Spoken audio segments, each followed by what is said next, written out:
All right, so the next movie that we're going to be covering in the Oscar race is going to be called I'm Still Here, directed by Walter Salles, or Salles. It's starring Fernanda Torres, Fernanda Montenegro, Selton Mello, and it's nominated for Best Picture, Best International Feature Film, and Best Actress in a Leading Role. Now, I'm not going to lie, of all the films that we're talking about, this is the only one that I have not seen. Same. But to compensate, like you guys said, I did some research. Same. And one of the most interesting parts about this whole entire film is that it's based on a true story, unlike other ones in this freaking complete category. unknown. Yeah, exactly. No way it's based on a true story, man. No, Read up on that is brutal for this family. Yeah, this movie. So that's the thing, is that it's based on a book written by the son. Yeah. And then the whole story starts in 1963 when the father he gets a job basically in the Brazilian government to eradicate any kind of like, what do you call it? False propaganda. Mm-hmm. So the people that this is during the Red Scare. This is communism. Yes. This is absolutely 1970. So then the 71. people 1963. 63. 1964, the Red Scare, the communists win, the dictatorship happens, and then he sends himself out and his family into exile. All the way up until 1970s when he comes back. And then when he comes back, he's kind of desensitized from the whole government. So that's where the story starts. Okay. One of the most interesting thing about this whole entire production that I've thought was really interesting is the director actually grew up with this family. In the opening sequences, you get that warm sense, that warm feeling. Unique. That's why the whole point of this whole story is that the family's way of protesting against this dictatorship is inside of the house when they're having those I love they're you playing moments. records, they're having parties, exactly, and they're having their own free thought not to mention the film opens by them getting stopped by cops and being searched illegally. There you go. All for Scary already. the propaganda and shit like that. So it's very interesting. It's a fascinating. I cannot wait to watch this movie because it's for sure on my list. Yeah. Might even get it tomorrow. But Same. So that's one of the biggest points that the director talked about was being inside of the room with the family, getting to feel that love. Yeah. And then, so apparently in the real life, the dad died about 2 days after he was kidnapped from torture procedures. As opposed to how long they spread it out. As opposed to, exactly. So So the whole story is written, the whole reason why they bring out that third section, that third time jump, is because that's the moment that the son actually finally got to get his mom's dementia over with, and then actually write which I all thought of that wasn't stuff necessary. down. Yeah, honestly. Which I thought was unnecessary. They didn't even showcase that in the film, that they're Yeah. trying to get information from her before she loses it. It was trying to be a little bit artsy about it by putting her in front of the TV, and there's a report on her long lost husband. And she's kind of just like almost trying to remember it, but it's not that effective. I guess we should still, for those who have seen it, we'll toss out some ratings. We'll see how we feel about it. I'll start. Look, I don't. We just talked about Emilia Perez. Rapid fire. I think Emilia Perez deserves Best International more than this did. Okay. I'm still here as a Brazilian submission. I'll toss this. I'll give this about an 8. It's a good film. I love how this director films. I love how this director depicts. But I didn't feel like it did anything new or out of the ordinary necessarily. Mm-hmm. I don't know if you, Austin or I'm sitting at a 7.7. 7.7? I agree. I was fine with the first time jump. I was like, okay, we didn't need it. But the second time jump, I was definitely like, there's definitely not needed. 7.4. 7.4. I think that this movie, it falls into a weird new category I've seen where the story is so good, and because it's a real story, and because of how connected we are with these people and what they've gone through and everything. Oh, we empathize. Yeah, we empathize heavily, and give them full props that in the recreation of the sets, when it came to the home and it came into the place where they got tortured and everything, they were trying to be as accurate as possible. And I mean, in filming it, a lot of the dark moments in the place where they got captured, it was to replicate that feeling and really put you into that place. And it does. And I guess I just think of this. This is the 60s. This is 60s, 70s. Summer of Love thing. That it captures. It captures it very well. But a lot of people were like, Fernanda Torres, she's gonna win. The action. I heard. lead role. That's what I heard. I don't think so. She's up against Cynthia Erivo for Wicked, Carla Sofia Gascon, Mickey Madison, and Demi Moore. Yeah, no, Mikey She has Madison, no Mikey chance. Madison, Carla Gascon, and Demi Moore, and then her in that order. And there's Cynthia Erivo. I mean, she's a terrific actress. She shouldn't have been in that movie. No, but she wants to be popular. I agree. But no, I do think that this film just kind of there's nothing inherently political about it. It's not made to be a political depiction of anything. More of a historical sense and an intimate sense. But Isn't it against the government? no, it is. That's what I'm saying. But it's not trying to be inherently political or shove it down your throat. Right. It's just trying to help the audience understand what it was like for that family, because you really are thrown into the home and you really are thrown into the joy that they spent with the father and their family dynamic, the way the kids could just go out to the beach and how much they enjoyed that period in their life. And one day to the next, the government just took that away. And I mean, that's what you're experiencing in what feels like real time. I guess what bothers me about it is people are going to hate me for this opinion, but I think it panders a touch on. We focus on the mom, and don't get me wrong, it's a very compelling story. She had to dig herself out the mud. Her husband is, she's imagine that desperation and bringing her kids up and becoming the successful woman. Yeah. It's a good story. It's the type of story that you go around saying, "Oh, somebody should make a movie about that." And that's what I was going to say earlier. It falls into a category where the story outweighs the technique needed. Yeah. Like with other films, like you add a bunch of experimental shots and sound design and everything. And because this story is so good, even if you just filmed it in a very bland way, it would still be punchy because of how good the story is. I will say, cinematically, it did great. It did fine. I think it did great. I think the cinematography, for instance, Fine. I don't think it was fine. I think it was a little bit above fine. I'll give it credit there. Once you get to the end credits and you see the emptiness of the house and you see that depicted through the cinematography, you get reverted immediately back to the beginning of the film. On what these camera moves made you feel on the dancing family to now this cold, empty house. It is impressive. It is impressive what they try to do. But it isn't something new. It's something that has been done before.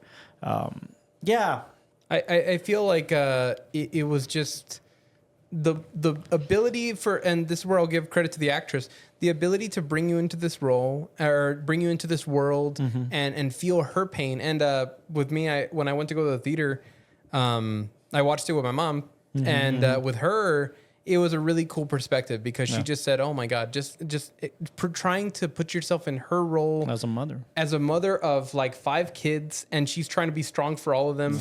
And there's a lot of moments where she says like, "Hey, let's not talk about that because the littles are back there," kind of like the littles at your house. They're in the closet. And they're in the closet. But no, it's also impressive that you're getting it grounded the same way I think Sean Baker did for the Florida Project.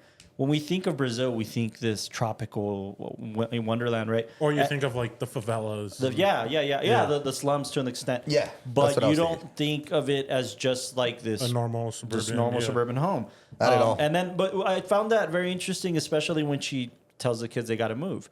They're in Rio, right? Yeah. So, we're gonna move to Sao Paulo. And then you think Sao Paulo, you're like, well, that's fucking cool. Boo hoo. Yeah. But she says we're gonna move. No, you do because that's what you think. You think Brazil. You think that.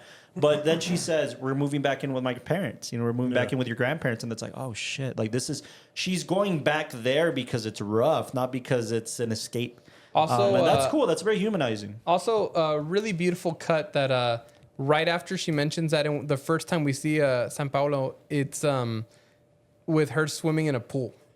I think it's the daughter swimming in a Not in the pool, beach. not in the beach. Like they loved that world so much, and that's so part of them. But they have to try to find it now somewhere else. They have to try to find family and connection, but now in a different city without their father and with the son going through a big accident. I'll toss this out there as well. I didn't realize that the book was based, or I know it was based on a book. I didn't realize the son had written the book. On top of that, really quickly, the book is about how his mom, as basically what the film is, it's with the same name. The book is about his mom being the true taker of the family. Because after the dad died, after the dad was taken, it just turned into a whole national freaking controversy, like who killed Rubens Saiva. Yeah. Ruben Spivak. Yeah. No, that's fair. That's fair. That's the son's depiction, right? It's what he saw his mom go through. That's why she's the hero in this. And I'm not trying to discredit that. That's very strong. But it's very biased. It's a very biased point of view. I'll just toss this out there too. I don't think they used it correctly because if we're gonna follow either the son or one of the perspectives, we're ultimately following the moms. I would have loved to see more of the perspective of the daughter. I thought the Super 8 thing was genius. I was about to say it was utilized I wanted very to talk well. about that. The whole like letter with the video, like Yeah. I thought that And was it great. started well. They're in the car. She's shooting on her Super 8. We It's- follow the Super 8 thing. Then just why aren't we? We should have gotten the perspective from the daughter. No, and that's the thing that I feel like it's fine because one of those motifs of using the classic footage, I think it's just to play into nostalgia and the sense Yeah. of like reliving But those that's what nostalgic this film's moments. about. But then later on, we get converted over to like A true crime feel. DV tapes, Yeah, and exactly. that's how we're filming family. And That's then what I'm later on saying. with the iPhone. Yeah. And like I mean, I to me, I felt like, are you trying to use it as nostalgia? Or are you trying to use it as a jump in time? It's both, and Yeah. and it's good. I understand, and it helped the audience feel the progression of time and feel the progression of capturing the family and authenticate it in a weird way. Yeah. But I don't feel like it had enough cinema techniques. And it's a weird thing, right? Because we have to ask ourselves: did this survive? Would this have survived in a very well crafted documentary?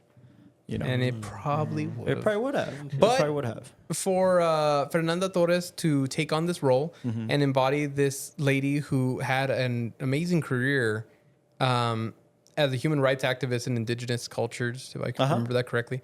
I do think that she portrayed this role well and she brought that to life. I think it's well deserved that she got a Best Actress nomination. I don't think it's going to take anything. We didn't see that. I'm sorry, but we didn't see her in the jungles. We saw her on a plane. Like No, but I mean, this like- film wasn't about her trajectory No, that but way. the quiet It was- moments of like her. It was about her superseding the death of her husband. It wasn't about her success as an individual. And that's what the problem I have with it. If you're going to depict this hero, you're showing her intimate sides, which again I'm usually compelled to. But if she was bigger than you're painting her out to be, why aren't we seeing any the of that? shower scene was cool. Exactly. I have one scene like I want to just highlight that's stuck with me since the screening. That I think we talked about how they did really well of being able to show this family kind of just living their life and forgetting about what's going on.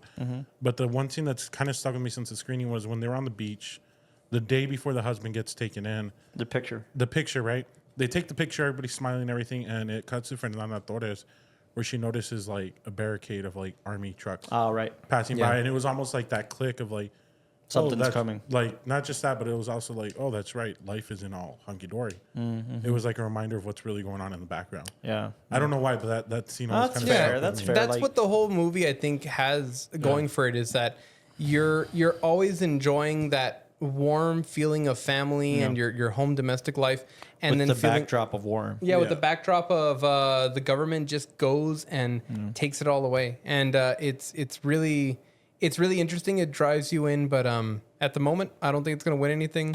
I'm glad that Yeah. there could be a conversation about it, but Well, I do have a question regarding like international feature. Do you think the controversy behind the actress from Emilia Perez can like No, hurt it? unfortunately, I think it has too much merit. Yeah, no, it does. But unfortunately, that's why there's a late round of voting for the Oscars, which is literally happening as we speak, or as of Really? last week. There's a late round of voting, and I think it allows for people to be on fucking Twitter and be like, "Nah, fuck that bitch. I'm not voting for her anymore." No. And it allows for that. And I'm not saying you can change your vote. You can't. You just can't. You know, if you voted 3 months ago, you voted That's 3 what- months okay, ago. okay. So like, it's just an interesting factor. Well, that's why people will wait till the last minute to see what kind of drama happens. You know what I'm saying? And that's what's always been controversial about Yeah, voting no, for the no, Oscars. no, no. So I don't think, unfortunately, it's like anything else. Right? It's like conclave. If you get wrapped up in controversy, you're not going to win. It's just it is Yeah. what it is. Unfortunately. You will never be the Pope. Yeah. You are not fit for the conflict. So I wanted to be by the that priest by once that token, I mean, regardless of anything, I think Mikey Madison deserves to win Best Actress. But we're not talking about that. No, we're Next. talking about that in conjunction with Oh, yeah. Fernanda Torres not winning or Carla Gascon not winning. Best actress. Hey, Castro, quick, give a rating based off the poster. No, I read up on it, man. I think it was like hard what she went through with the kidnapping of the husband. Yeah. Man, I really want to see this one. I'm with him, dude. I'm just waiting. For video on demand? Yeah, exactly. So you can rent it. Shit, I was All exposed myself. right. So we can rent it. Exactly. I'm still here.